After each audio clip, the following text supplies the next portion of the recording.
E como São Francisco, fui para uma favela em Fortaleza, lá no Pirambu, bairro da Colônia, conheci o Padre Caetano, que foi meu primeiro orientador. Comecei a ler a Bíblia, porque ele era o biblista, Deus me conduziu, né? E ele tinha sido monge trapista, então eu quis ser monge trapista. Eu quis primeiro ter uma experiência de Deus. Paulo, quando se converte, foi para a Arábia, ficou 3 anos, eu fui para o mosteiro, fiquei 6 anos. O padre me disse, ele tinha me dito assim, não, vá, continue o estudo, eu estava fazendo direito na época, ele disse, continua o direito, depois entra na filosofia, teologia, mas eu quis ter naquele momento uma experiência concreta de Deus. Então, fiquei 6 anos recebendo a orientação daquele padre, ele tinha uma comunidade, entrei lá, e depois fui para o mosteiro, que ele tinha ido, o mosteiro trapista, foi quem me deu essa sede de Deus, ou quem alimentou essa sede de Deus, né? Lá no mosteiro a gente rezava todas as horas canônicas da liturgia das horas, que eu continuo rezando todas até hoje. E lá minha paixão desde o início foi Maria e a Bíblia. Eu li a Bíblia toda 13 vezes. E eu entendi que eu tinha que conhecer o grego, o hebraico, o aramaico, as metodologias para que eu pudesse interpretar a Sagrada Escritura. Fiquei 6 anos no mosteiro, foi quando eu senti aquilo que o padre tinha me dito. Tua vocação é evangelizar, é ensinar. Eu era professor, nesse período da conversão eu já ensinava, em 80. Aí retomei o estudo de filosofia, que eu tinha iniciado no seminário, como leigo. Fiquei até o 3º ano da teologia como leigo, né? E professor de hebraico. Eu estudava como leigo, eu era professor de hebraico lá. E no 4º ano eu entro, fui diácono depois e sacerdote. Logo depois sacerdote, pedi o arcebispo, fui para Roma, fiquei 12 anos em Roma estudando, fazendo mestrado, doutorado, outros cursos, fiz arqueologia bíblica, Turquia, Grécia e Israel, alemão na Alemanha, estudei 12 línguas, 6 modernas, 6 antigas, e quando eu voltei, pedi para ir para uma paróquia na periferia. Meu trabalho em paróquia, mesmo desde o início, sempre foi periferia, com os pobres, né? Mas não por causa da teologia da libertação. Estou lá por causa, minha inspiração é Madre Teresa de Calcutá. Estou lá como caridade, né? Vivendo com eles, mas na caridade, né? Levando a palavra de Deus, né? Então pronto, é mais ou menos isso minha conversão, né? A Sagrada Escritura, esse primeiro momento querendo ser como São Francisco, né? Não franciscano, somos São Francisco, a Sagrada Escritura, o mosteiro, tudo isso faz parte da minha vida. Primeiro momento, Padre Caetano, lá 6 anos, os pobres, depois mosteiro, depois mestrado, doutorado em Roma. Tá certo? Então, mas estou no processo de conversão ainda. Para que eu anuncie esse perdão do pecado que eu recebi, eu tenho que me converter. Eu tive que dizer sim a Deus. E eu recordo que logo depois que eu tive essa experiência, a primeira pergunta que eu fiz foi essa: o que tu queres? Eu sei quem tu és. Eu disse isso a Deus. Eu sei quem tu és, que eu tinha sido catequizado na Igreja Católica. E eu vou te procurar. Aí larguei tudo. Estava namorando, deixei. Faculdade de Direito, deixei. 2º ano de Direito. Futebol, deixei. O álcool, deixei. O namoro, deixei. Comecei a buscar. 40 anos de busca. Estou no processo ainda, né? Hoje, bem mais centrado. Sou pároco, professor.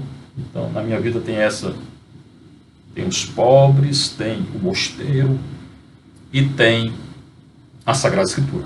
Minha paixão grande é a Sagrada Escritura. Mas o que eu quero dizer é isso. Eu tive que responder àquele chamado de Deus, né? Se eu tivesse continuado a beber, me embriagar, a viver a vida de pecado que eu vivia, Deus teria respeitado minha liberdade. Eu estaria salvo hoje? Não. Não estaria salvo hoje. Então eu tenho que anunciar isso. Não é um jovem que está no pecado. Eu vou dizer, continue no pecado. Não, eu vou contar a minha história e dizer, se converta, começa a se converter e deixa o pecado. Minha obrigação é dizer para todo mundo deixar o pecado. Deus é amor? É. Deus quer que todo mundo se salve? Quer. Todos vão salvar? Não. Quem não tiver o pecado perdoado não será salvo. Quem não pedir perdão, né, não será salvo. Tá? Então que fique claro isso. Eu tenho que corresponder àquilo que Deus quer que eu faça.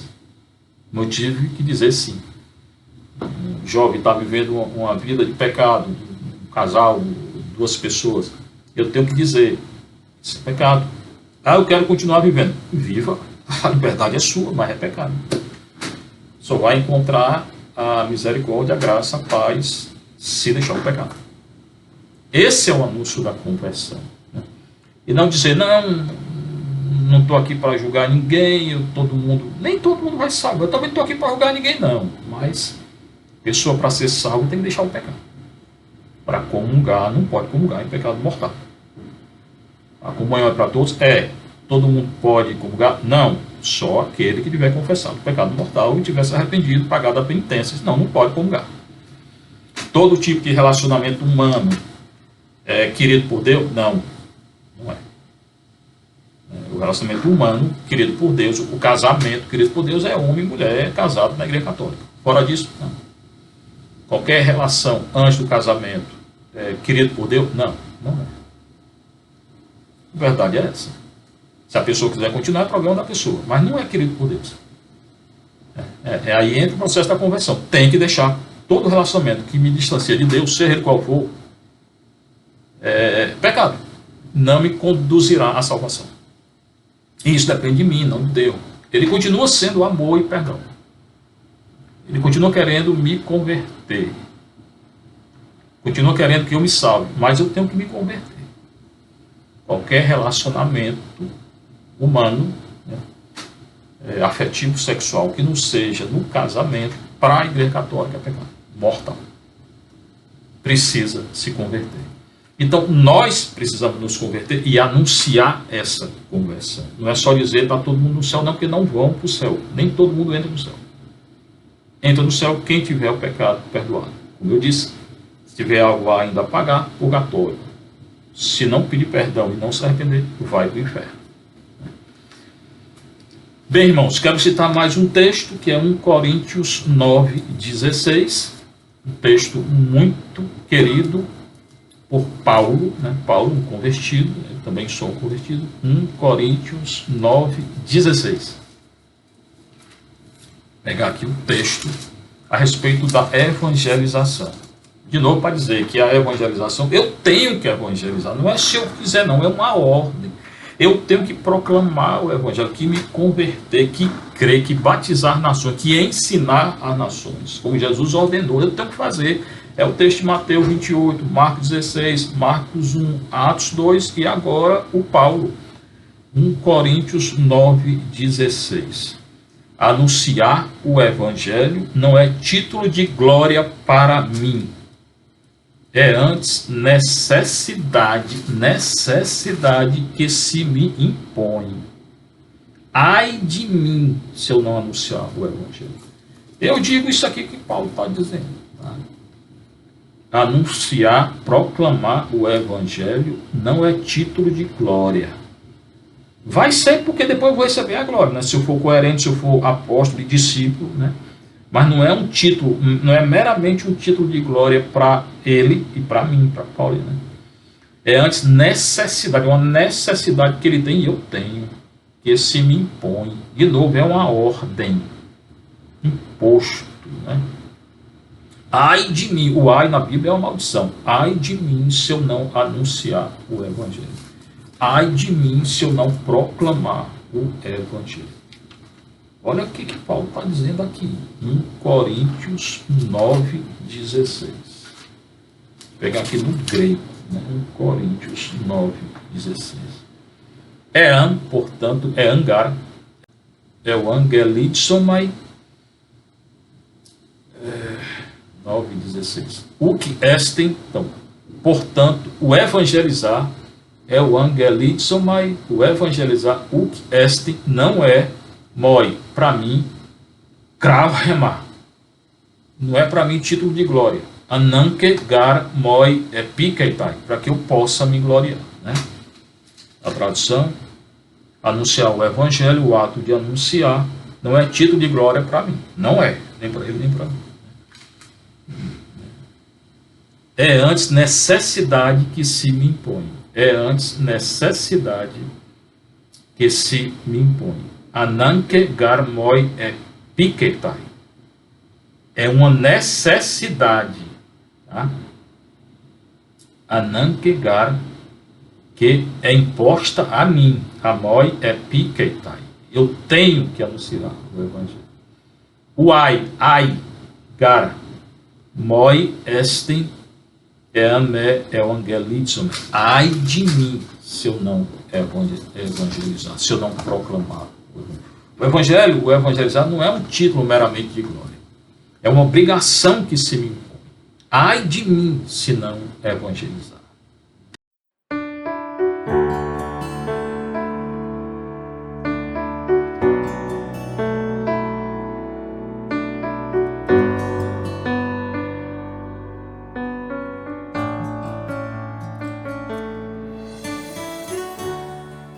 Ai de mim se não proclamar o Evangelho.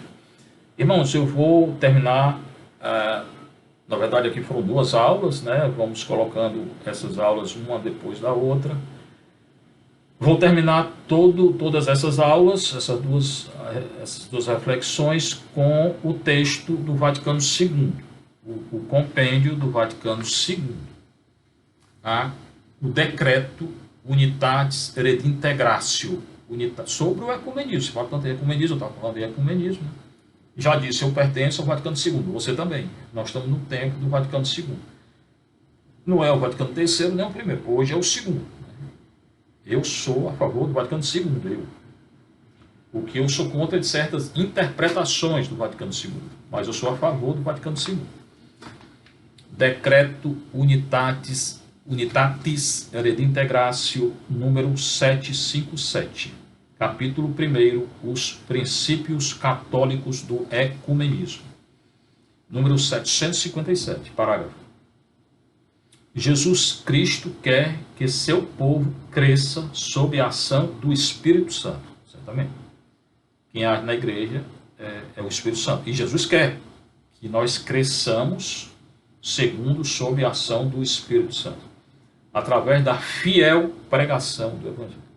Fiel pregação do Evangelho. Eu tenho que ser fiel na pregação, essa pregação que eu acabei de dizer. Eu tenho que ser fiel na pregação do Evangelho. Como é que eu sou fiel na pregação do Evangelho? Primeiro lendo o Evangelho. E não dizendo que nós somos todos irmãos e cada um fique na sua. Nosso Senhor mandou converter todo mundo, eu não posso. Se eu disser que cada um fique na sua, eu não sou fiel.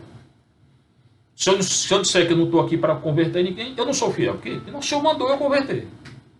Então, a primeira coisa é ser fiel na pregação do Evangelho e da administração do sacramento. A igreja tem que administrar o sacramento e ser fiel na pregação do Evangelho. Ai de mim se não evangelizar. Ai de mim se não converter. Ai de mim se não proclamar o Evangelho. E não dizer que está todo mundo salvo. Não posso dizer. Não posso dizer, nós somos todos irmãos e cada um fica na sua. Não, você não entendeu, você que disse isso. Não posso dizer, não devo converter ninguém. Devo, nosso Senhor mandou, então converter. Então, a primeira coisa tem que ser fiel na pregação do Evangelho. Agora, o parágrafo 763, a relação dos irmãos separados com a Igreja Católica. Vai falar, Igreja Católica é uma Igreja Católica, né? E depois tem comunidades, falando sobre essas comunidades. O Espírito Santo não recusa empregá-las às comunidades, outras que não a Igreja Católica, comunidades cristãs, como meio de salvação. Pode ser meio de salvação. Embora a virtude desses meios de salvação que as outras comunidades têm, Vaticano II, derive da própria plenitude de graça e verdade confiada à Igreja Católica. A única igreja que tem a plenitude da graça e da verdade é a Igreja Católica. Essas outras comunidades cristãs têm a plenitude da graça e da verdade? Não. Segundo o texto aqui do decreto Unitatis Redintegratio, a única igreja que tem a plenitude, pleroma, da graça, charis, e da verdade, aletheia, é a Igreja Católica. Por isso que eu tenho que anunciar a Igreja Católica. E não dizer, não estamos aqui para converter ninguém à Igreja Católica. Você falou erradamente. Você falou é errado. Além de ser contra o Evangelho, é contra o documento do Vaticano II. Porque a única igreja que tem a plenitude da revelação é a Igreja Católica. E eu tenho que proclamar o Evangelho. Eu tenho que batizar todas as nações. E ai de mim se não proclamar. E aquela única igreja que tem a plenitude da graça e da verdade é a Igreja Católica. É o Vaticano II, Unitatis Redintegratio, parágrafo 763. Agora o 764 vai repetir. Somente através da Igreja Católica de Cristo, Igreja Católica, auxílio geral de salvação, pode ser atingida toda a plenitude dos meios de salvação. De novo, só a Igreja Católica tem a plenitude da revelação e da salvação. Aqui da salvação, estou falando da salvação. Somente através da Igreja Católica de Cristo. E as outras comunidades? Não. Auxílio geral de salvação. Falar duas vezes salvação. Pode ser atingida somente através da Igreja Católica. Pode ser atingida toda a plenitude dos meios de salvação. Só a Igreja Católica tem a plenitude da graça e da verdade. Tá? E a plenitude dos meios de salvação só atinge através da Igreja Católica. A plenitude da graça e da verdade foi confiada à Igreja Católica. Somente a Igreja Católica tem toda a plenitude dos meios de salvação. Portanto, irmãos, eu tenho que proclamar o Evangelho, tenho que batizar, tenho que ensinar, é um imperativo, é uma ordem. Ensinar todas as nações. Primeiro tenho que me converter, primeiro eu tenho que acreditar. Ai de mim se não evangelizar. Somente a Igreja Católica possui a plenitude dos meios de salvação. Somente ela possui a plenitude da graça e da verdade.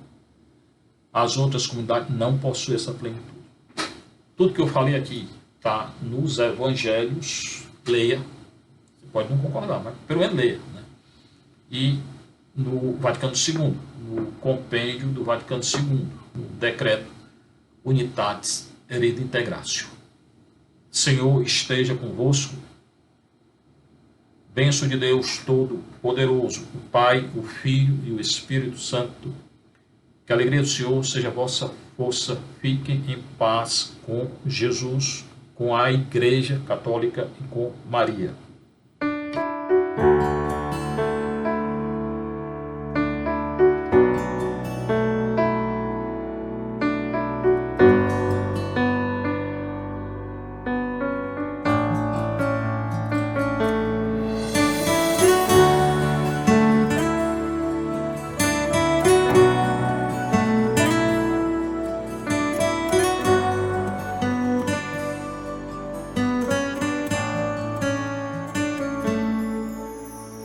O meu coração espera em ti, Senhor.